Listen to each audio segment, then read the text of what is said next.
great role in our national products. I think storage and marketing are interlinked. If you don't have proper roads to produce areas, to production areas, if your transport means they are not chilled, you don't have chiller transport means, I think you'll have a problem transporting your produce or your products to the market, whether internally or internationally. And the other issue is, I think, intermediaries play a great role in creating problems and issues. I think interlinking between internal sectors and between sectors within the country, so will help you reach the markets and avail and obtain data and information about the markets and the need and requirement of those markets. And I think marketing is vital here, and also the exchange rate, especially for people who are doing exports, is very important.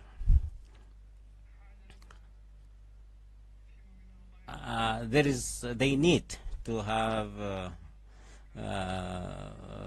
motivating finance policies within the banking system, and most people now they look at exports in order to attract hard currencies and hard currencies revenue to the economy. So I think marketing plays a great role in this.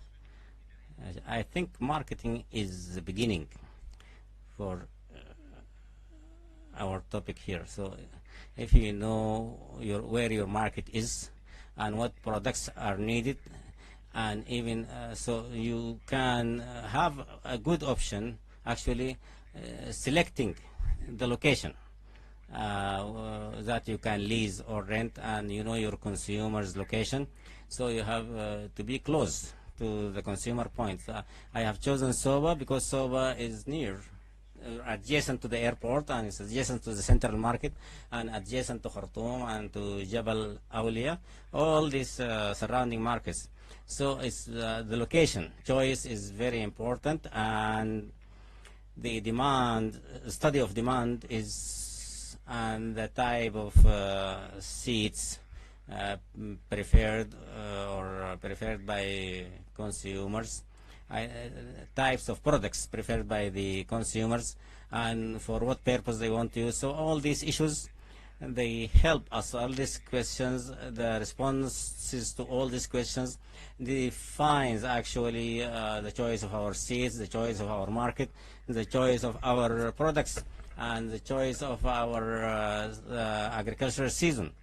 So in order to provide your products at the opportune time for to consumers. So I think marketing plays a great role, and I think I can say that this is the first role in your project. Marketing is the first thing in your project and has priority. What plays a great role in marketing is exchange, is the crops exchange system. Now we are still on the traditional track, but with available technologies and modern telecommunication systems, we can just facilitate the marketing process, especially within the local markets and also international markets. If now we have like exchange market for crops, farmers, our brothers in Ethiopia, they have a great role, they have a great experience in this. So they started with coffee beans, and actually this will create an interlink between the producer and the consumers, and just like exclude intermediaries, because intermediaries, they are not adding any value to the value chains, to the agricultural value chains. So this is one of the advantages that we should look at, and there should be a trust a sense of trust between the producers and end users. So some agripreneurs, they just made a presentation about innovation for one model in Qatar, example model in Qatar, where they do the hub, and every farmer is registered on this hub forum, and they have details about their farms, and they give them guidance, and the output of all farmers is provided there. So they do some mechanized sorting out of the vegetables, and like grade 1, grade 2, and grade 3, and they do sterilization, and they do packaging, and just deliver the products to the market through chiller system and these things, chiller chains. So all the waste and the cost by the farmers will be covered if you have a crop exchange market. So with good output, so the farmers, it will very much impact the markets in a positive way.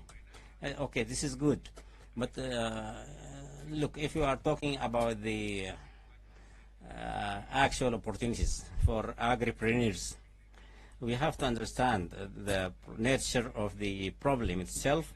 And when we talk about the value chains, as you mentioned, different value chains. For example, when we talk about crops, about now the beans,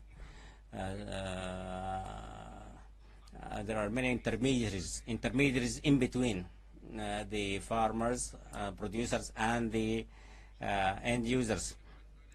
So there are many intermediaries. You have like the wholesale, the creditors, they buy from the farmers, and then there is a lorry driver who comes there and collect all the produce from these canteen owners, and also he's an intermediary, different intermediary, and there is another guy there at the warehouse who just like take delivery of the goods. Then another intermediary will step in and deliver the produce to factory owners and these things. And then also all these are intermediaries. Vegetables and fruits is different because of the waste possibility. So the central market traders, actually they are just like doing some monopoly of the trade in vegetables and fruits, and there are many intermediaries in this process, because people actually they refrain from dealing in this market, fruits and vegetable market, because of the number of intermediaries involved. So the real control, if we talk about these things, is to control the intermediaries who are not adding up any value to the value chains, production value chain. So these are issues here and problems on the ground. So how can we change them into business opportunities, and how we can do the interlinking between producers and the end users? How can we just like reduce the chain or reduce the time and the distance? So like this collective warehousing or collective farming, and in order to reduce the chain, actually supply chain and these things. So like the factory owners, they come direct to this collective group or collective storage area or warehouse, and then they can buy the products. So is this a solution? Yeah, this is a beginning, I think. If somebody doesn't know what to market, they should not get into farming. So you have to start with studying the market and see what is demand, what is the demand there, what is the market requirements. If you want to just like do vegetable project, go there and study the market and see the demand and the seasonal demand and what is required in the market, and what's the type of packaging and the market rates and these things. So you do your study, do your homework, and then you go and do the farming. But things should not be done blindly like that. In mechanized farming now, say like now intermediaries. Sometimes a lady who is doing the marketing certain products, everybody who wants to sell certain products, first they study the market and see what is the requirement, what needs are there, and then they'll go and buy the. So Samir, such entrepreneurs like you, I think you should pay and study the market and do things that is just like what has demand in the market. So this is now the contract farming. This is a process in contract farming. You cultivate certain products or produces or crops that there is a demand for them in the market. So if you don't guarantee that you are going to sell your produce, you should not do the farming. As to agripreneurs, I think they should find solutions that interlink producers, farmers, to the end users, and to share the money, the revenue that is going to intermediaries. So we have seen certain experiences in the vegetable like khudurji, certain applications like trolley and khudurji. These applications now they have solved a lot of issues and problems, and there are many applications used. I think this is a very positive approach. We need to see more solutions, more innovative solutions and creative ideas regarding the interlinking between producers and the market. You talked about the crop exchange market, and I think this is for the private sector. It's a business actually, and in Ethiopia, when they did the Ethiopian commodity exchange, I think it's the market value of the commodity exchange for 3 or less than 3 years is $3 billion, and they're working on coffee beans and some other item, I think, but then they expanded, and the exporters of coffee bean, they are just related directly to international markets and to Starbucks. So they sell to the end users directly. So why not? Why don't we do the same thing and try to work on that experience and develop our own means? So this was the last challenge. We have certain questions here through the Facebook. We can just try to respond to them. There's a question: why an acre in Sudan, in Suki, does not produce less than 90% of its produce 20 years back? That means the Suki project now is the productivity is 90% less than the production percentage 20 years ago. So actually the question talks about the reduced productivity now. What's the reason for that? Actually, this is the type of fertilizers used, because the composition of the soil itself, maybe the soil has lost many elements because they are repeating the crops every year, or there is a repetition of the cycle, agricultural cycle or farming cycle is not complied with. So these are the issues that weaken the soil.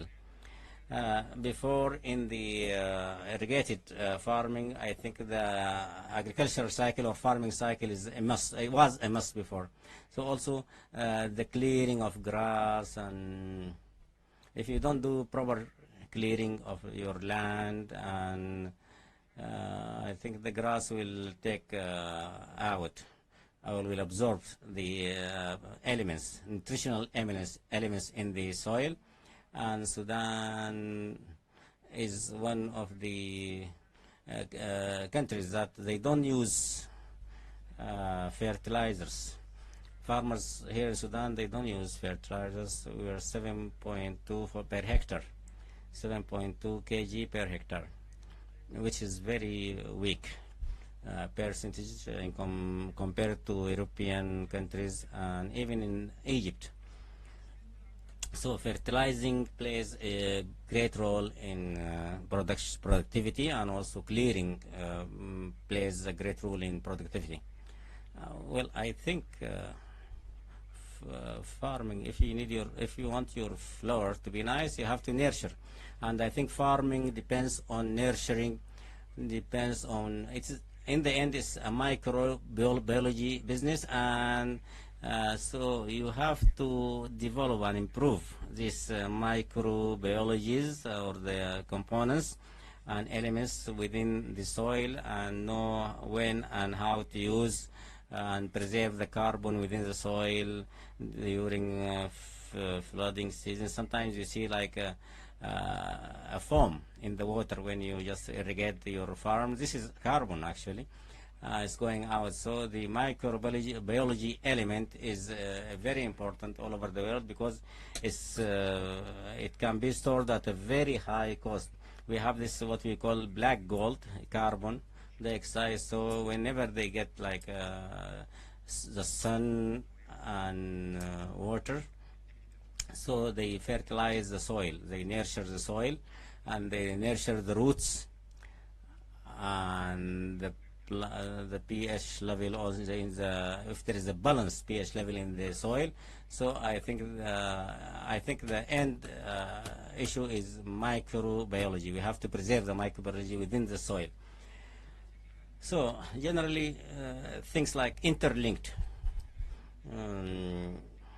from the proper use of fertilizers and the seeds, and use of improved seeds, and because low quality seeds impact productivity and the type of soil, the type of fertilizers used. The other issue I think is one of the things that we are not following, we are not complying with soil analysis in the proper way or as per required standards. We don't know about the elements in the soil. You have to study the soil elements and see what do we need to improve the soil and enrich it, and we know how much quantity of fertilizers that we should use in order to improve our soil and get good productivity that we had 20 years back. I think we have a lack of analysis laboratories for soil. I don't know now. I cannot tell you. I think we have in Madani, this is the nearest soil lab, soil analysis lab. So I think this is also an opportunity for agripreneurs for this soil analysis. I would like to conclude that the sustainable farming or perma agriculture is that you start with soil analysis and also topographical analysis. We don't have tools to do the soil grading or soil revealing soil. So sometimes you can take a satellite image and you know the topography of the land and do certain grading of the land and do soil analysis, and then you do a professional design for your farm that starts with trying to preserve the carbon within the soil, and also like preserve the water or channel the water in a proper way. So here we flatten the whole soil, the whole farm. This is not good. There is no problem here, but we have to think differently in order to see the flow of the land. And sometimes some crops, they need high areas, so we do certain certain design there, and we have to do some compost, and we have to get animals that they can, animal waste is very important. So all these are available sources, and we have the agricultural guidance department also. We need all of us, government, farmers, and the people, just to try to do some collective effort towards agricultural development and growth, and we have to look seriously into the issue and try to devise new systems and methods. There is a question. Why don't we do like why don't we devise certain laws and draft certain laws and legislations for contract farming in order to preserve the rights of all parties. I think the contract farming is a private business, a private sector issue, and the private sector has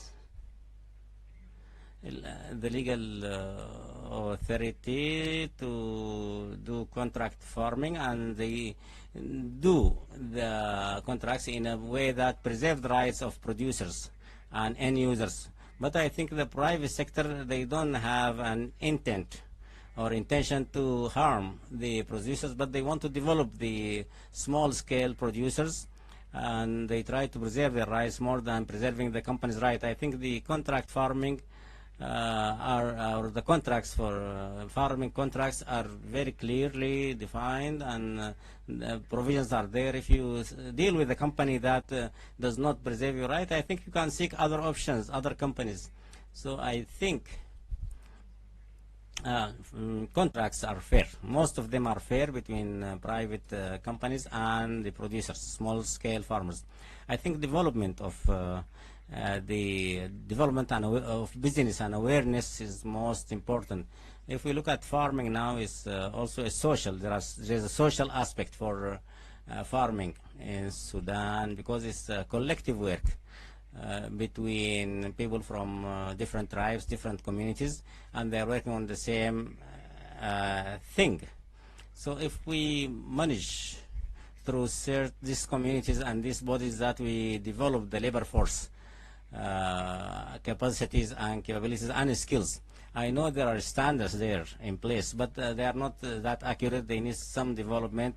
We have to do some capacity building, and there should be some unification of capacity building standards and programs. Also, we have to do some standardization of the measures adopted for capacity building, and this labor force should be provided with guidance and should be provided with accommodation at farming and agricultural products in order to solve like this transport issues sometimes. Sometimes, for example, you find people, they don't have labor force. The labor force comes at a very high cost, and sometimes the labor force is cheaper at certain places. So the agricultural communities, they should try to find strategic solutions for developing labor force and their mobilization, and that they should be close to production areas. This is very good. Okay, I just like to comment on the issue of contract farming. Actually, the contracts can be drafted according to the company's status. Some companies, they just like look at the mutual benefit of producers and their benefit as well. So sometimes they pressurize the farmers, and sometimes in some instances we see that the farmers are exercising pressure on the companies. So I think a contract should be binding on both parties, but also if there is a law or legislation that organizes the contracts, farming contracts, I think this will be a positive measure, and it will like preserve and secure the rights of both parties, the company and the farmers, and they will be like we'll have some agricultural insurance, and we'll have farming insurance. And if there is a law, I actually things will be better, and there will be more controls, and the process will be more regular. Because agricultural development during the coming years, I think, will depend mostly on this contract farming, and it will provide solutions to the financing and to technology and to the marketing issue. And it will provide social solutions as well. So I think the government should have a role, should play a role even on a small scale to organize this contract farming. Well, I think now we have, there are no more questions. I think this will conclude our session here. And Engineer Mubarak Mirghani, you will have a chance to give us a last word, last thoughts about what should be. I think the challenges that debated here in this session, I think they are all inherited challenges from generation to another, and I think finance plays a vital role, an essential role, and also strategic planning plays a vital role today. We as Sudanese, our country comes as a priority, is the foremost priority, and we have great fertile agricultural lands, and we have animal wealth, and we have all natural resources are there. So I think we should have a national strategy that involves, where all parties will get involved and contribute to setting this national strategy. We have to have a clear strategic plan, and suitable and appropriate policies will be devised in order to facilitate agricultural and animal wealth produce. Thank you. Yes, thank you, Engineer. Mr. Samir, I think many people maybe they would think of establishing a farm or agricultural project and they know where to start. So I think first they should understand what agriculture is, and they have to go to the market and see the vegetable rates and prices, and they should not act desperately. They should not look at other people's failures, and they should start small things and go big. So they should also bear in mind that whenever you ask any person, they'll tell you that, yeah, it's easy to do farming and these things. So we have to think critically and in a creative way in order to do the farm fencing and to do grass clearing. And grass clearing, actually, they can act as fertilizers if you do them properly, if you do the clearing properly. So farm is part of an integral and integrated system. You have to capture the nitrogen in the air, and if you don't have a farm, you have to find somebody where you do the farming. So don't be desperate. And the last thing is that I confirm what Mubarak said, that we should have a strategy that involves all stakeholders and partners, whether they are private companies, agripreneurs, or producers, or machine owners. So all these components should act together in order to set a strategy, a proper strategy for to develop agricultural sector. Thank you very much. Okay.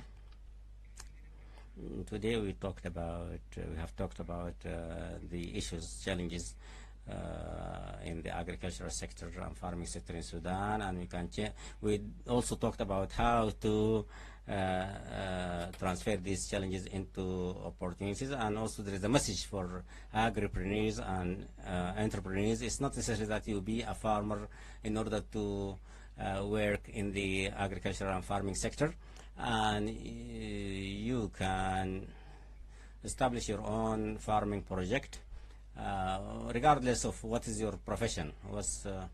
And it's not necessary that you go yourself and do the farming by yourself. You can we talk now about finance, and we talk about storage and marketing and all these things. You can change all these challenges into opportunities through devising actually solutions, and designing solutions for these issues. So you can provide applications for all these challenges, and it will to act as opportunities for investment for you or for business for you. So you can be like a mechanization engineer, or you can do many things. You can design many applications and solutions for these issues. Number two, investment in agriculture and farming should be market driven. Actually, we just said something about traders and how they explore the market demand, and then they select their products according to the demand. Otherwise, you will end up producing things or items that are not required in the market, or you have to sell it at cheap prices, and it will incur losses. You will incur losses accordingly. So farming and agriculture is very fertile area, very good area for opportunities, but you have to bear in mind that losses are there. So you have to be act as you have to be like specific, and you have to do like one project at a time, and you have to know what you are doing. So if you want to do like crops and these things or vegetables or something, you have to study carefully the issue and the topic, and then go ahead. Also, our message to the government, as represented in the government of in the Minister of Agriculture and Minister of Finance, I think they should pay regard to these issues and challenges and try to come up with a strategic plan involving all stakeholders and partners and private sectors and agripreneurs, and with women communities and associations, and with the traders as well, with the end users, and with the producers and farmers. Thank you very much. In conclusion, I would like to thank the Global Entrepreneurship Week Sudan for providing this opportunity to talk to people, and have a nice time. Good night.